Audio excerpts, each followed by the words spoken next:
सच्चाई सच छुपने नहीं देंगे। नमस्कार, मैं राहुल। देश की सच्चाई में आप सबका स्वागत है। दिल्ली के जंतर मंतर पर इस समय 2024 चुनाव से पहले तमाम तरीके के प्रोटेस्ट हो रहे सरकारों से अपनी मांगों को लेकर के।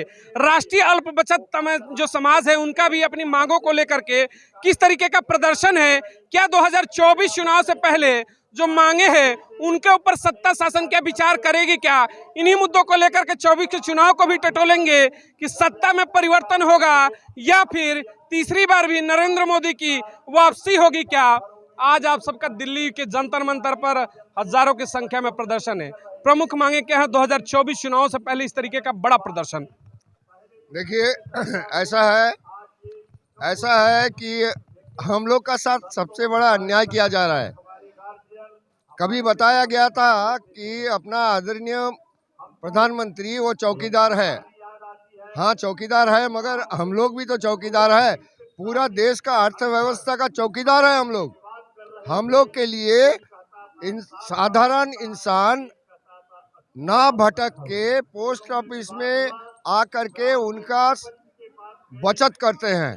हम लोग हर दिन इंसान का पैसा ले आके पोस्ट ऑफिस में जमा करते हैं और हम लोग को उसका एगेंस्ट में हम लोग को अठन्नी दिया जाता है। अठन्नी तो भिखारी भी नहीं लेता है। हम लोग को ये सरकार भिखारी से भी बदतर करके रखा है। पद पर है हम लोग अभिकर्ता हैं। एजेंट का जो पोस्ट ऑफिस एजेंट कहलाता है, हम लोग वही पोस्ट ऑफिस एजेंट है। हम लोग 1960 साल से ये काम कर रहे हैं। 60 सालों में कोई भी प्रधानमंत्री हम लोग को संबोधन तक नहीं किया। मन की बात करते हैं प्रधानमंत्री, एक बार मन की बात में उनको 7 लाख अभिकर्ता का स्मरण नहीं आया, उनको याद नहीं आया। कभी भी हम लोग 15,000 20,000 चिट्ठी भेजते हैं कि प्रधानमंत्री जी हम लोग का बात सुनिए, हम लोग और कैसे जी सकते हैं। हम लोग तो मरने का कगार पर खड़े हैं, मगर कोई सुनवाई नहीं है। अभी हम लोग इस धरना मंच से 21 दफ़ा दाबी हम लोग पेश किए हैं। हम लोग पीएमओ को भी दिए हैं, हम लोग वित्त विभाग है उनको भी दिए हैं। अगर कोई सुनवाई नहीं होती है तो इससे और बड़ा आंदोलन होगा, देश भर में होगा, क्योंकि हम लोग देश भर में फैले हुए हैं। 1,55,000 पोस्ट ऑफिस है, तो एक पोस्ट ऑफिस में अगर 10 होता है तो 10 लाख 15 लाख हम लोग का अभिकर्ता है। हम लोग इसको लेके बड़ा संग्राम में उपस्थित होंगे और इस बार अगर हम लोग का मांग, जायज़ मांग, हक अगर मान नहीं लिया गया तो हम लोग इस सरकार को उखाड़ के फेंक देंगे। एक सवाल देखिए बनता है, आपने कहा कि डाकघर के आप लोग अभिकर्ता हैं, पैसे को बचा करके आप लाते हैं, जमा करते हैं।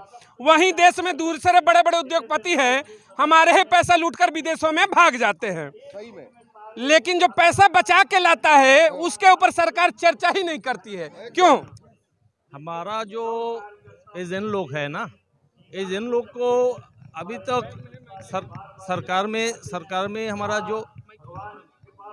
में हमारा एजेंट लोग को 50 पैसा दे के हमको इतने सारे आदमी को हमारा रुपया यहाँ पर पोस्ट ऑफिस में जमा कर सकते हैं। हर दिन से हमारा देख रहे हूँ, नया स्कीम लेके आया था पोस्ट ऑफिस में, नया स्कीम लेके आया था। एजेंट लोग यहाँ पर काम करने से पैसा नहीं मिलते हैं। ऐसा क्यों है? ऐसा होने से तो हम लोग अच्छा नहीं रहेंगे, इसीलिए हमारा धरना मंच सवाल बनता है कि 2024 का चुनाव है, आपने बताया 7.5 लाख की संख्या एक बड़ी संख्या होती है और साथ ही देश भर के डाक विभागों को भी आप संचालित करते हैं। क्या 24 चुनाव में भी इसका प्रभाव पड़ेगा? क्या प्रभाव तो पड़ेगा उस आदमी को दीजिए। क्या कह रहे 24 चुनाव में क्या इसका प्रभाव होगा? हम ऐसा कोई भी एजेंट नहीं है ऑल इंडिया में कि जो 1000 लोगों से ना जुड़ा हो। ऐसा कोई परिवार नहीं है जिसके 10-12 लोग ना हो और पड़ोस नहीं है, तो हम तो इनको बिल्कुल हिला के रख देंगे। ये हमारे विषय में नहीं सुन रहे हैं कुछ भी। हम लोगों को इतना परेशान करा जाता है। डायरेक्ट इन्वेस्टमेंट जो है उसमें कोई रूलिंग, कोई वो नहीं है। विभाग जब भी जाता है, उसमें डायरेक्ट विड्रॉल से जो है सब 10 लाख 15 लाख सब तरह का कर दिया जाता है। मगर हम लोगों के आगे कंडीशन दी जाती है कि 20,000 से ऊपर का जो है एजेंट के थ्रू जमा नहीं होगा, डायरेक्ट पैसा विदाउट कमीशन से आदमी जमा कर सकता है। जबकि चेक बुक पैसों से 24 रुपए कटते हैं, विड्रॉल एक जो है 10 पैसे 50 पैसे का पड़ता है केवल। देखिए, इन्होंने कहा कि हम अकेले नहीं हैं, हमारे साथ हजारों परिवार जुड़ते हैं। जहां शायद जैसी सी बात है कि जहां कलेक्शन करते हैं एक पारिवारिक संबंध हो जाता है, तो क्या प्रभाव 24 में होगा? मोदी की सत्ता शासन को भी कहीं खतरा है क्या इन चीजों से? जरूर है, जरूर है। सत्ता में जरूर है। ये हम लोगों का 7 लाख एजेंट भाई हैं, विक्रेता भाई बहन हैं, इसको जरूर आगे की सन 24 के चुनाव पर असर डालेंगे। अब महिला है, मोदी से क्या कहना चाहेंगी?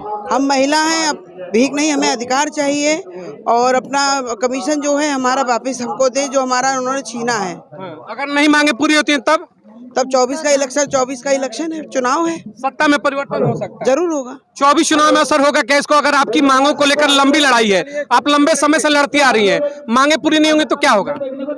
मांगे पूरी नहीं होंगी तो इस भारतीय जनता पार्टी सरकार की ईंट से ईंट बजा देंगे। हमारा एक अभिकर्ता साथी करीब 200 घरों में पढ़ने जाता है, 200 घरों में, और 200 घरों का मतलब है कि एक साथी 2000 वोट बिगाड़ सकता है, और हम 5 लाख अभिकर्ता साथी। आपने कहा कि एक अभिकर्ता 200 घरों में जाता है, इतने तो भाजपा के कार्यकर्ता भी नहीं जाते होंगे। भाजपा का कार्यकर्ता तो हमारे सामने कुछ है ही नहीं।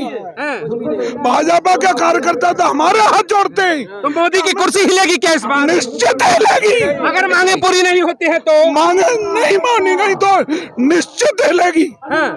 ऑप्शन क्या बनेंगे? इंडिया दो गठबंधन है, किसे लाना पसंद करेंगे? हम किसी को लान, जो हमारी मांग मानेगा उसको लाना पसंद। कोई भी आए मोदी जाएंगे? कोई भी जाए, कोई भी आए, हमारा किसी से, हम कोई राजनीतिक व्यक्ति नहीं है। हमारी जो हमारी बात मांगने का आश्वासन देगा वो सत्ता में आएगा।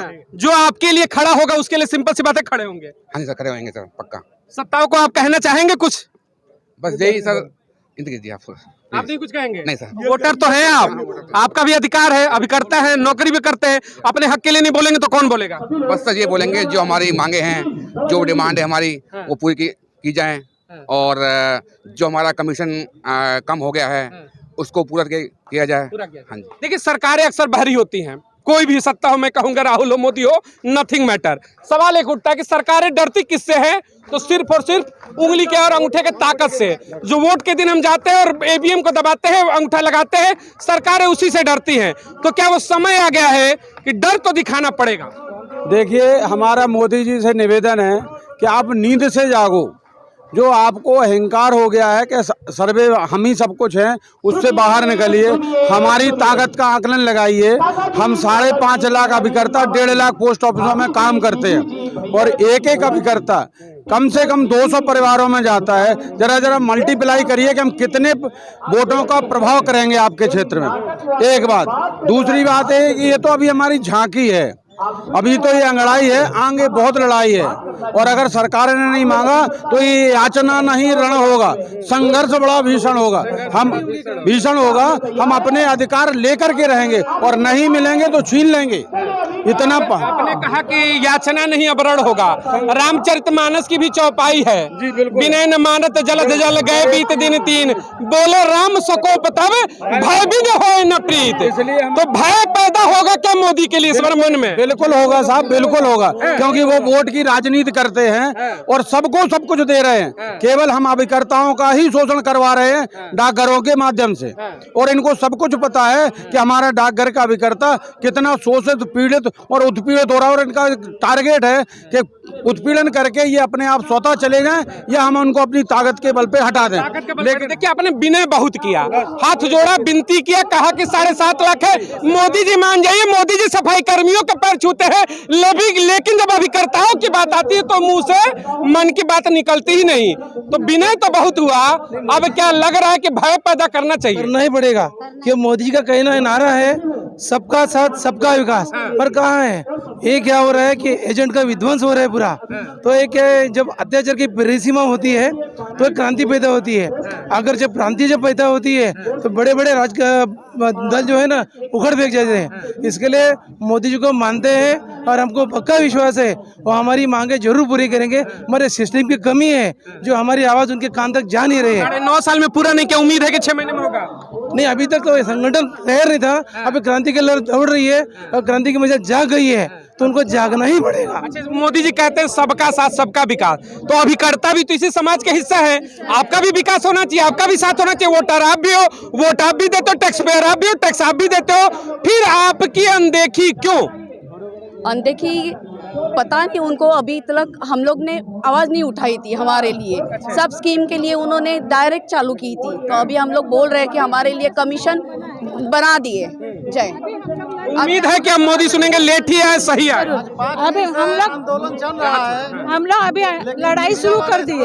ये लड़ाई अंत तक होगी। जब तक हमारी आवाज़ सुनी नहीं जाएगी तब तक हम लड़ते रहेंगे।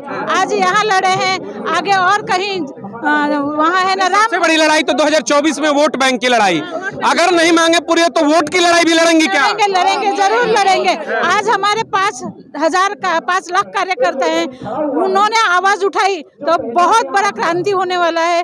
बहुत मोदी जी की सत्ता जरूर हिलेगी, मोदी जी जरूर जागे। हिलेंगी, बड़ी बात है। देखिए, सरकारें डरती हैं तो भीड़ तंत्र से, भीड़ तंत्र यानी लोकतंत्र की जो जनता होती है, लोकतंत्र की व्यवस्थाओं से। 24 चुनाव में डर पैदा होगा क्या? हमारे पास जबरदस्त भीड़ है। हमारे एनएसआई संगठन के पास जितने कार्यकर्ता हैं, किसी भी राजनीतिक पार्टी के पास इतने कार्यकर्ता नहीं जितना हमारे संगठन के पास है। ऐसे में हम पूरे देश भर में कन्याकुमारी से लेकर कश्मीर तक हम सारे अभिकर्ता हैं और ये स्थिति हम बना देंगे कि सरकार को झुकना ही पड़ेगा। सरकार अगर हमारी मांगे अगर नहीं मानती है तो सरकार को हम बदल देंगे। लगता है कि मोदी सरकार सुनेगी? नहीं, अगर नहीं सुनेगी तो हम सरकार बदल देंगे। जो सरकार सुनेगी वो आएगी सरकार, नहीं तो अगर नहीं सुनेगी कोई सरकार नहीं आएगी। हमने कांग्रेस को बदला, कांग्रेस को इसी आधार बदला। 2011 में उसने हमारा कमीशन खत्म किया, हमने 2014 में दूसरा विकल्प ढूंढ लिया। अगर मोदी सरकार हमें 2023 हमारी मांगे अगर नहीं मानती है, हम 2024 में बदल देंगे। देखिए मोदी जी, सरकार यहाँ पर सवाल जो आपसे उठ रही है, सीधा सा सवाल है कि बात है यहाँ पर रोजी रोटी की, बात है यहाँ पर पेट की। जब पेट की बात आएगी, रोजी रोटी की बात आएगी तो सत्ताएं तो उखड़ेंगी। यकीन मानिएगा क्या वाकई में 24 चुनाव में यह असर होगा क्या, या फिर प्रदर्शन ही रह जाएगा, आप घरों में बैठ जाएंगे शांति से? अगर ये नहीं मानेंगे, इनको मानना होगा और सरकार को झुकना होगा, क्योंकि ये मांगे जो कमीशन एक तो कम है, कमीशन पे दूसरा और चीज़ें जो मांगी गई हैं वो सही मांगे हैं बिल्कुल जो है, तो उनको सरकार को मानना होगा। अगर नहीं मानेंगे तो वो नीचे झुकेंगे और तो 2024 में उनको उसका मुंह देखना पड़ेगा। उम्मीद है कि मांगे पूरी होंगी? अभी तो हमारी अंगड़ाई है, आगे बहुत लड़ाई है, हम उसको पार करेंगे और लेकर रहेंगे। ये अंगड़ाई 24 तक बनी रहेगी या फिर बिस्तर पे जाके सो जाएंगे? 24 तक बनी रहेगी। हाँ, एकदम बनी। जब तक चुनाव नहीं तब तक ढिलाई भी नहीं? बिल्कुल। मांगे जब तक नहीं तब तक लड़ेंगे? बिल्कुल लड़ेंगे। तैयारी है इस बार लड़ाई की? बिल्कुल, आर पार की लड़ाई लड़ेंगे हम तो, आर पार की। अभी करता एकता जिंदाबाद, अभी करते एकता जिंदाबाद। मोदी जी हमारी मांगे मान्य करो। देखिए, मैं चाहूंगा एक बार दिखा दीजिएगा पीछे। यहाँ पर हजारों की संख्या में आज अभी राष्ट्रीय अल्पसंख्यक अभिकर्ता संघ का यहाँ पर प्रदर्शन है दिल्ली के जंतर मंतर पर। 2024 चुनाव भी है, उसको लेकर के तमाम पॉलिटिकल प्रेशर भी होंगे वर्तमान की मौजूदा सरकार पर। सबकी एक ही मांग है वर्तमान के मुखिया देश के नरेंद्र मोदी से, हमारी मांगों को पूरी करे, वरना की स्थिति भी यहाँ पर है कि 2024 का चुनाव है, सत्ता में ऐसा ना हो कि इनकी जो भागीदारी है वो सुनिश्चित ना हो और सत्ता की कुर्सी ही पलट जाए, कोई अगला बैठ जाए। आप भी अपने विचार प्रकट करिएगा इनकी मांगों के ऊपर। जय हिंद, जय भारत।